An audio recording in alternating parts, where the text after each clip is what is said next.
안녕하세요. 볼리TV 서영욱입니다. 여러분들의 성원과 승수님을 향한 많은 관심에 힘입어서 주말에 저희 채널 구독자 수가 15만 명이 됐습니다. 감사드리고요. 앞으로도 더 좋은 영상을 위해서 고민하는 볼리TV가 되겠습니다. 손흥민 선수가 지난 주말 맹활약에 힘입어서 BBC 선정 베스트 팀에 선정이 됐습니다. 지난 주말 맨시티전에서 2도움을 비롯한 만점 활약을 펼쳤던 손흥민 선수인데요. 일단 박수. 이 경기에서 나란히 공격 포인트를 2개씩 기록한 해리 케인, 또 데안 클루셉스키와 함께 토트넘 3톱 3명이 모두 포함이 됐습니다. 토트넘의 올 시즌 굉장히 드문 일이죠. 이렇게 3명의 선수가 베스트 11, 주간 베스트 11에 포함이 된다는 것은. 이 밖에 또 포함된 선수를 보면 아스널에서 사카와 스미스로우 2명, 그리고 리버풀에서 알리송 골키퍼와 모하메드 살라, 맨유 역시 부페와 맥과이어 이렇게 2명이 포함이 됐고요. 첼시의 리디거, 웨스트햄의 도슨 선수도 이름 올렸습니다. 아무래도 토트넘 맨시티전이 워낙 빅매치였고 또 꿀잼 경기였기 때문에 토트넘 선수들이 굉장히 좋은 평을 받았다 이렇게 볼 수가 있을 것 같은데요. 올 시즌 25경기에서 14골밖에 안 내준 팀이잖아요. 이 맨시티가. 근데 어제 한 경기에서만 3골을 토트넘이 뽑아내면서 정말 의외의 성과를 만들어냈습니다. 그러고 보니까 올 시즌에 맨시티가 이제 17골을 리그에서 허용을 했는데 그 중에 3골이 손흥민 선수하고 직접 연관이 있습니다. 야, 맨시티 킬러 맞고요. 그럼 BBC에서 어떤 평가를 내렸는지 손흥민 선수에 대한 평가를 한번 보겠습니다. 자, 클루셉스키에게 내준 공 여러 이유로 완벽했다. 이렇게 한마디 딱 해주고 나서 왜 그런지를 설명을 하고 있는데요. 우선 이 스웨덴 국대 클루셉스키가 돌파에 가담한 것은 손흥민에게 슈팅이나 패스의 어떤 옵션을 주기 위한, 그러니까 손흥민 선수에게 선택의 여지를 주기 위한 굉장히 좋은 움직임이었죠. 단지 그것뿐일 수 있었는데 이때 손흥민 선수는 선택을 좀 다르게 했습니다. 잠시 기다리면서 에더슨 골키퍼가 자기 위치를 버리게 만들었고요. 수비수들이 모두 손흥민을 잡으려고 달려들고 있었기 때문에 무게중심이 그쪽에 쏠려 있었고, 그래서 어떻게 보면 골키퍼 입장에서는 수비수들과 함께 그렇게 다 쏠리면 안 되는 상황이었다고 여기서 이제 설명을 하고 있는데, 아무튼 여기서 손흥민 선수가 모두의 예상을 뒤집고 여기 보면 대한민국의 슈퍼스타라고 표현했습니다. 대한민국의 슈퍼스타가 옆으로 패스를 내주면서 클루셉스키가 침착하게 마무리를 했다고 평가를 설명을 하고 있습니다. 교과서적인 플레이였고 또 토트넘의 전반적인 퍼포먼스에 대한 어떤 톤을 세팅해주는 그런 장면이었다.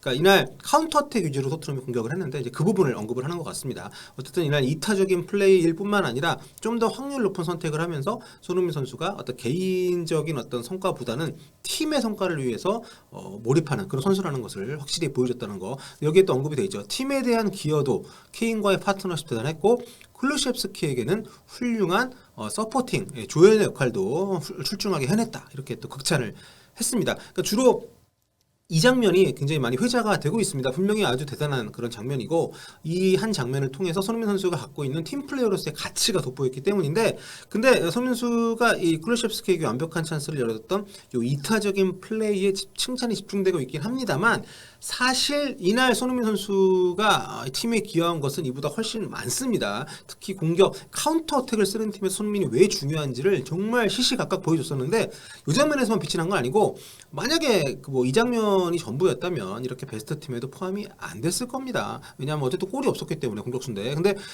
그렇다면 손흥민 선수가 어떻게 리그 최저 실점을 자랑하는 맨시티의 질식 수비를 깨뜨리면서 이렇게 베스트 팀에까지 포함이 됐는지 살펴보도록 할 텐데요. 이날 손흥민 선수가 돋보인 활약들 중에는 현지에서도 크게 주목을 받지 못한 움직임들이 있습니다. 아무래도 이날 해리 케인이 워낙 주목을 많이 받았기 때문에. 그래서 우리끼리라도 손흥민 선수가 이 팀에 어떤 기여를 했고 실제 단지 2도움이라는 숫자 이상의 활약을 했다는 것을 우리끼리 한번 살펴보도록 하겠습니다. 여기서는 간단하게 이제 골 들어가는 장면들 중심으로 손흥민 선수가 공을 갖고 있지 않았을 때에도 기여를 했던 그런 모습들을 살펴볼 텐데요. 가장 먼저 이제 클루셉스키의 골이 만들어질 때 이 패스만이 아니라 그 돌파 장면을 유도해내는, 엮어내는 그 스킬입니다. 자, 이 골의 출발은 이제 데이비스가 후방에서 길게 앞쪽으로 내준 그런 패스였는데요. 이때 보시면 손흥민 선수가 앞에서 수비 방향으로 이렇게 내려옵니다. 내려오다가 데이비스하고 눈을 맞추고 나서 바로 뒤로 돌아뛰기 시작을 하죠. 앞으로. 그 다음 장면에 보시면 손흥민 선수가 돌아서 스프린트하는 사이에 로드리를 달고 움직여줬기 때문에 데이비스 패스가 케인에게 무난하게 들어갈 수 있는 걸 볼 수 있습니다. 이렇게 로드리가 손흥민을 따라서 딸려가면서 지금 보시면 이렇게 바로 그 뒷공간에 케인 선수가 좀 더 수월하게 편하게 편하게 볼을 받을 수 있는 공간이 만들어진 걸 볼 수가 있죠. 그리고 K는 여기서 손흥민이 뛸 수 있게 뒷공간으로 곧바로 패스를 또 찔러주는데요. 지체시키지 않고 이때 최종 수비수인 디아스가 손흥민을 그 라인을 잡으려고 올라와 있었거든요. 근데 케인 패스와 손흥민의 뛰는 타이밍이 워낙 절묘하다 보니까 완벽하게 놓쳐버립니다. 지금 손흥민이기 때문에 여기서 뒤늦게 쫓아가봤자 사실 손흥민을 따라잡는 것은 불가능하기 때문에 그래서 주심한테 이거 옵사이드 아닙니까? 이렇게 부질없이 손드는 장면. 네. 여기까지가 손흥민의 역할이 좀 덜 주목받았지만 아주 굉장히 훌륭하게 기여를 한 모습이었고 그리고 이어지는 장면이 바로 이제 BBC에서 교과서적인 플레이였다 이렇게 칭찬을 했던 그런 장면까지 연결이 되는 거죠. 이렇게 돌파를 여기까지 박스 안까지 들어가서 이쯤 되면은 사실 당연히 모두가 손흥민이 슈팅을 때릴 거라고 생각을 할 텐데 당연히 뭐 수비수들 골키퍼까지 다 이렇게 낚이게 되는 거죠. 여기서 손흥민 선수가 슈팅이 아니라 쿨루셉스키에게 공을 이렇게 내주니까 수비수들 다들 멘붕하는 거 보이십니다. 이 캡처 화면에서도 골키퍼는 이미 몸을 던져가지고 쓰러졌고 이 디아스하고 캉셀로는 중심을 완전히 그쪽으로 잃었기 때문에 뒤쪽에서 쿨루셉스키의 슈팅을 막아내기 힘든 그런 상황이 된 거죠. 그래서 쿨루셉스키가 이 손흥민 선수의 패스를 받아서 프리미어리그 데뷔골, 이 어시스트 장면도 굉장히 당연히 뛰어나고 박수를 받는 게 맞고 당연하고요. 근데 그 전에 이 과정까지 오는 움직임들이 정말 손흥민 선수가 왜 월클로 분류가 되는지 왜 수비수들이 어려워하는지를 보여주는 거죠. 그러니까 이 모든 그림을 가능케 했기 때문에 그래서 이 어시스트부터가 아니라 그 전에 모든 이 빌더 과정부터 다 기억을 해야 손흥민 선수의 활약을 평가할 수 있다. 자, 다음은 이제 두 번째 2대1 골 장면인데요. 여기서 손흥민 선수가 크로스 어시스트를 기록을 했습니다만 여기서도 실질적인 빌드업에 모두 관여를 한 모습을 좀 같이 보시겠습니다. 시작은 오른쪽에서 로얄이 케인에게 이제 연결을 하면서부터인데요. 여기서 보시면 이제 케인하고 쿨루셉스키가 공격 방향으로 전진하면서 같이 움직이면서 수비 블록을 이제 이끌고 올라갑니다. 이때 반대쪽에서는 손흥민 선수가 수비 둘을 달고 뛰기 시작하는데요. 여기서 또 놓치면 안 되는 게 화면 위에 보시면은 세스뇽이 같이 올라옵니다. 근데 수비들은 세스뇽은 안중에 없고 중앙으로 들어가는 손흥민 선수한테 다 몰려 있어요. 그래서 케인이 손흥민 쪽으로 차줄 때 이제 그 패스가 좋긴 했습니다만 수비가 둘이나 있다 보니까 아무래도 좀 걸리죠. 안 걸리면 당연히 손흥민 선수에게 좋은 기회가 나지만 걸린다 하더라도 이게 손흥민 선수의 쇄도가 의미가 없는 게 아닙니다. 왜냐하면 손흥민 선수가 수비 둘을 달고 내려와 줬기 때문에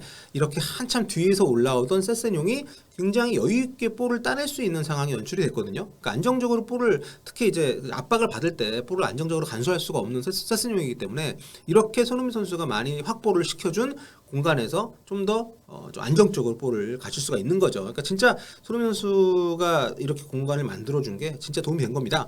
그리고 세세뇽이 다시 자기가 처리를 안 하고 왼쪽에 있는 손흥민에게 볼을 좀 내주고요. 손흥민 선수에게 킥을 내줬던 해리 케인은 그 사이에 전속력으로 또 뛰어와서 박스로 진입을 합니다. 그리고 이때 수비수들 시선은 다 세스뇽과 손흥민 선수가 그쪽에서 볼을 계속 가지고 있었기 때문에 그쪽으로 쏠려 있잖아요. 그래서 케인이 거의 무혈 입성을 해서 여기에 손흥민 선수의 정확한 킥이 크로스가 딱 또 들어가 주니까 케인이 정말 기가 막힌 피니시를 보여주면서 골을 넣게 된 거죠. 그러니까 단순히 박스 근처에서 이루어지는 움직임들 뿐만이 아니라 이렇게 자기 진영에서부터 또는 상대에게서 볼을 탈취해서 공격권을 가지고 온 순간부터 시작이 되는 이런 움직임들에 손흥민 선수가 모두 출발부터 관여를 하고 있다는 거.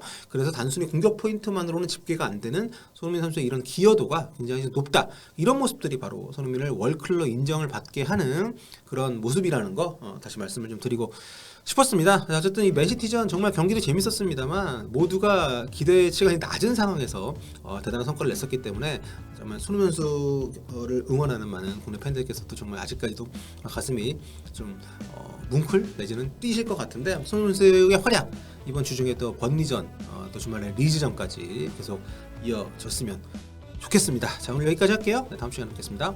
굿바.